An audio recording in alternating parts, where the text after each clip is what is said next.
Hi, this is Amanda here with Amanda Lynn LLC.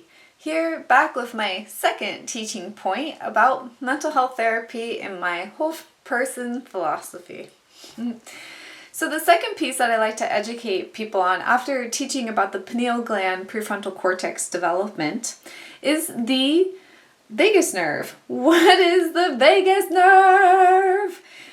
People have become more and more comfortable with the idea of what the vagus nerve is over time because of the amount of anxiety, tension, sciatica, inflammation that people go through constantly. And what we've learned is that it's part of this fight, flight, or freeze system. I make the hand model for the flip your lid. And the vagus nerve is essentially correlated with that prefrontal cortex.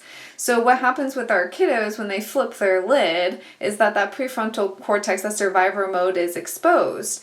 And so what happens is that we go into this fight, flight, or freeze, yelling, running, screaming, whatever, hiding, whatever the case might be. And so we have to regulate with what? The vagus nerve, because that is what is sending off all those signals to then get back into this prefrontal cortex, rest and digest. So we're going from the stem of the brain to the front of the brain, just like that. And how many of us on the day-to-day live in our survival brain 24 hours a day? That's a lot. Every time we go outside our door, every time we're in traffic, every time we have to go to the store or have to delegate any of our beliefs or our boundaries with friends, as one of the hardest things in the world is really being able to listen to others' needs without projecting our own values onto them. So the second point being the vagus nerve. So in that 0 to 12, because they don't have that prefrontal cortex yet, every time you say you, they think I. We have to be able to then model through our actions, behaviors, and emotions how to regulate that. So we would say to our kids, I see that you're really angry right now. Your fists are tight, your shoulders are tensed up, and your voice is really loud. You know, what's going on? And we would help them be able to put a voice to that because they don't understand.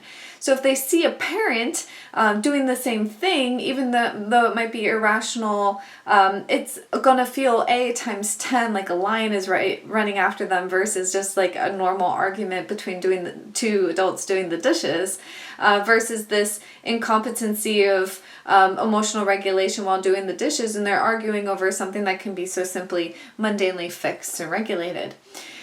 So what happens is that in that 0 to 12, we're learning from our parents, and then from 12 to 21, 22 for girls, 23, 24 for boys, we're learning how to regulate. This is why it's really important to introduce self-love at adolescence, because you're sharing with them that they are in charge of their own being, their own body, their own mind, their own emotions at a certain point, but you're also saying that environmental, cultural, social impact is still going to take a toll on how do we regulate. And so being able to take the time to then internally ask yourself what is going on, to then be able to go back out into that external environment to use a voice, to find advocacy, to ask yourself, do I like this, do I not like this, and how am I going to navigate it? So a lot of these things our children or adolescents learn through their friends, their peers, things like that. So it's really important for us counselors or parents to be able to continue to have those conversations with our kiddos and continue to advocate with them and delegate with them how to set appropriate boundaries and take care of themselves all as well along the way. Oh, and we start with safe touch at age 3. So meaning our bathing suit areas and things like that, we will be talking to our kiddos as young as age 3 for those things. No doubts. So from age 21, 22 to 23, 24, now we have full pineal gland development to then ask ourselves, what's going on with this machine, with this vagus nerve? So what happens usually is we've been so misguided through trauma or environments or our family values, or maybe our family's lack of emotional awareness, that then says, well, for me, why am I getting affected this way? This doesn't feel right for me. How do I delegate this differently? But I love my family. And this is usually one of the bigger issues for young adults that come in today of, I love my parents, but man, we have differing views and values, and we can see culturally why that might be.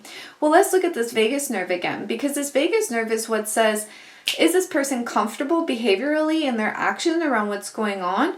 Or are they intellectually telling me something and then behaviorally doing something different? So this is where, when people are having conversations, we can follow and ask, are they giving us a full conversation, or are there pieces that are navigating and going in different directions and ending up somewhere else, and now everybody's just confused and dysregulated?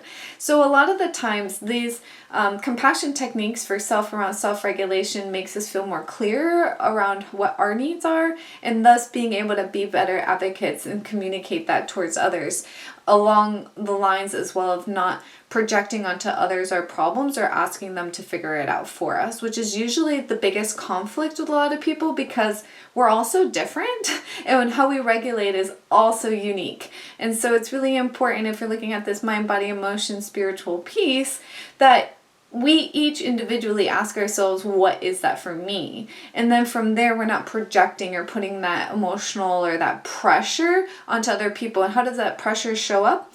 Vagus nerve, fight, flight, or freeze. Oh, I don't want to let my mom down. Oh, I feel guilty about that. Oh, I don't know if I did the right thing. What if they don't like me anymore? All this tension. Where's the relief? Where's the natural I am? I know how to show up. I know how to be me. I'm a good person. Please believe me. And so at the end of the day, if we're not getting that from other people in our adulthood, once we are mature enough developmentally, then we can offer ourselves these tools. And what an amazing opportunity to finally be able to say to yourself, wow, no matter what the world circumstances or cards that have been dealt to me might be, I know that through my own mind, body, physiology, and quantum physics, spiritual dynamic, I can be a complete entity. I can fully love myself. I can rework what is going on. And it seems like a big woo-woo philosophy and very scary and innate, because everything we've been taught is to read others' words and to then follow what they say. And so what I'm trying to give myself and others is this opportunity to say, I can hold myself accountable. I know that there's consequences for my actions, and I don't need others to hold me accountable for that. And yet I'm willing to listen. I'm willing to cooperate in a nonviolent communication way to then be able to say, maybe I am making a mistake. Maybe I am doing something wrong. Within my own human consciousness, I can say, you know what, I think I should apologize, or maybe I should do that differently, or maybe I want to be more generous next time, or maybe I'm going to hold back. Why am I afraid of being generous? What's happened to me that's causing me to feel conflicted on what my response is going to be to this? And so if I know, even if I feel dysregulated in that moment, that if I can create that safe place for me, at home or wherever that might be in reflection, then I can offer myself that empathy. I can offer myself that compassion to find regulation. And that's what we're offering our little kiddos in preschools. In our 0 to 3s, we're offering them a safe place, a calming corner with all their feeling faces and their social stories, with coping tools along, so that we've been able to read with them, hold their hands to be able to understand how to process these emotions. And that way they don't have to continue to internalize them. They don't have to kick, fight, or scream. They can use their feeling faces and go into their calming corner to then be able to regulate, to then ask for what they need. Do they need to share? Do they need to trade? Do they need to set a timer? Do we need to ignore the other person? Do we need to walk away? Do we need to ask for help?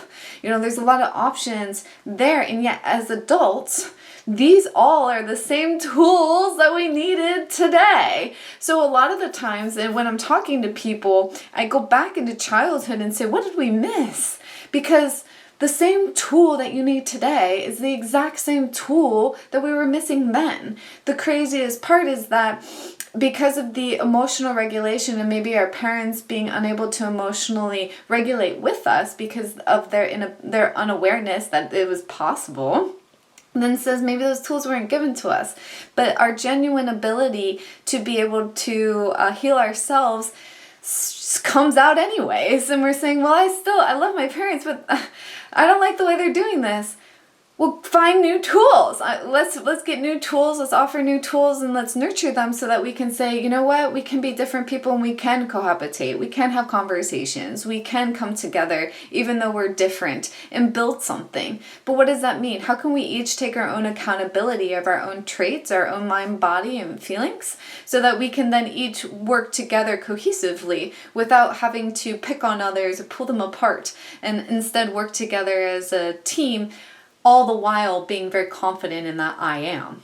And that can make all the difference. So in that first session, when I talk to people, we're talking about those two things. We're talking about what is self-regulation and how does it impact us at developmental phase, and how does it impact us in those different developmental phases. And so that way, when we go through the process of looking through childhood, we can look at where those redos or compassionate areas may have been missed, and we can offer them to ourselves. And we can offer them to ourselves today, we can offer them to ourselves back then, or we can offer it to other people as well. But usually in this world, most of the time, we're trying to get back to what did I need at that time. And so that's what we want to continue to talk about. And we want to continue to lead these conversations in gratitude so that we know that that healing is possible.